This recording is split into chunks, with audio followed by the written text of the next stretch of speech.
And you're in a country that is making significant steps in the right direction, in great part because of what you have done and the service and sacrifice that has been so special. So it really is a privilege to be with you tonight. I know it'll be a great show, and I hope you can just sit back, relax, and enjoy it.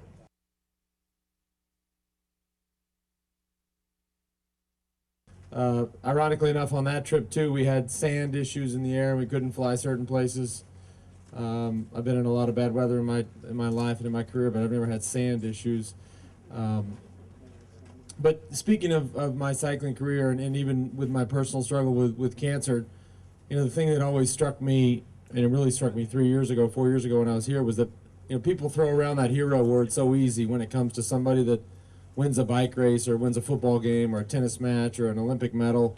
And they say, oh, this was a heroic effort, or this person is a hero. Or if you survive a disease, and you survive the disease because selfishly you want to survive the disease because it certainly beats the alternative. It's easy to apply that word or call that person a hero, but those are all really selfish interests. And the thing that really hit home with me years ago was that you men and women aren't here for yourselves. You're here for our country, and you're here for your friends and your family back home, and you're here for a peaceful place all around the world.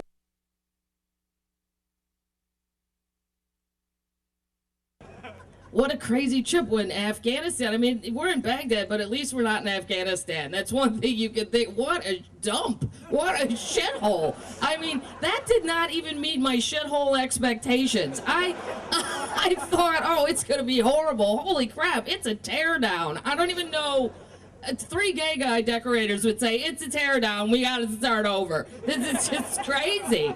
And then at home, you hear all these politicians saying, well, how much money will it cost to fix Afghanistan? I'm like, I don't know. From what I saw, I'd say run this question through your mind. How much money would it cost to fix the moon?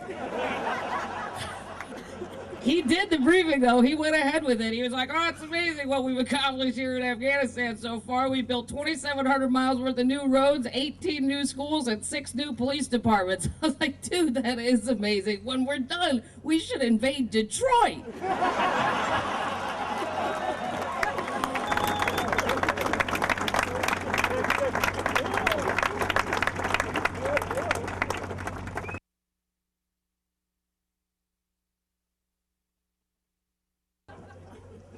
I'll tell you, I've been, since I came here in 2007, my life has changed. I've become a mainstream comedian. And to be honest, I don't think that's right. Because I listen to the shit that comes out of my mouth. And personally, I'm appalled. I'll tell you. You know how mainstream I am? This is about 2 months ago. You know who called me up to interview me? Reader's Digest. I said, are you serious? Reader's Digest? What does this come to? What am I, fucking 107?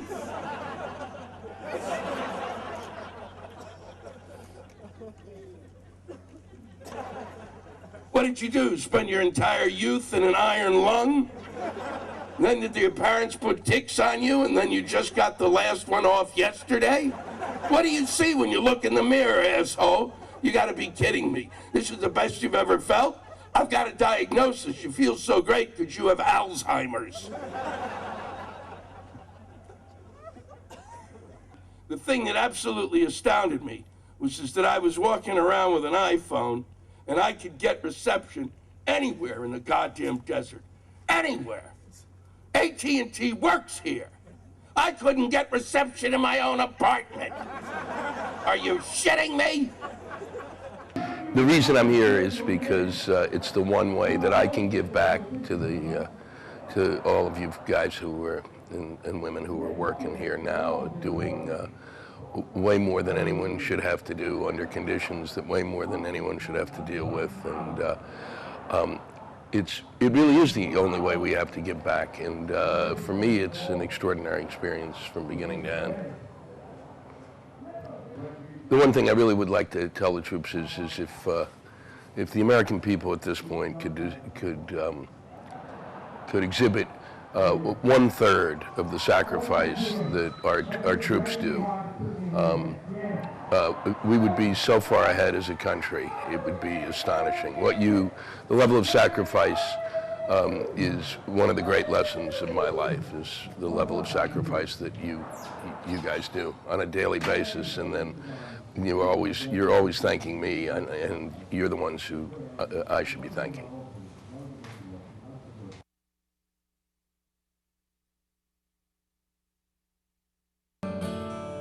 Where I found Jesus, I wrecked my first car, I tore it all to pieces. I learned a path to heaven, it's full of sinners and believers. Learn that happiness on earth ain't just for high achievers. And I learned that I come to know there's life at both ends at a red dirt road.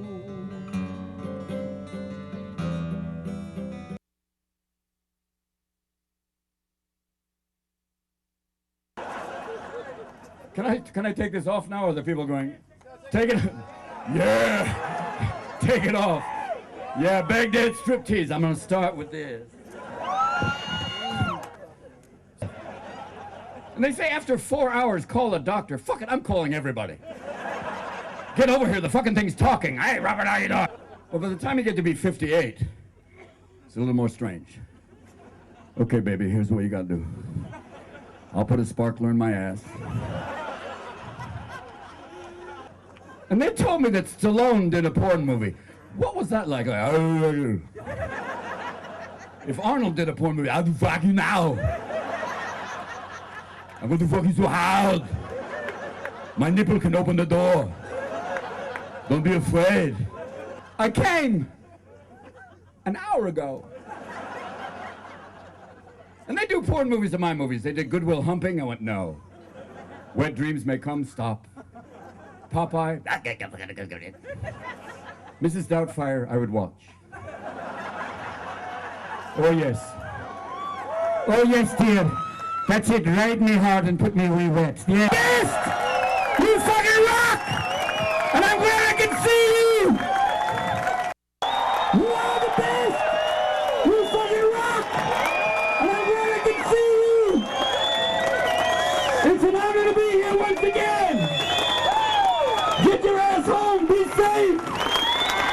Come on back! We love you! Merry Christmas, motherfuckers! Salute! You rock! Thank you. One picture.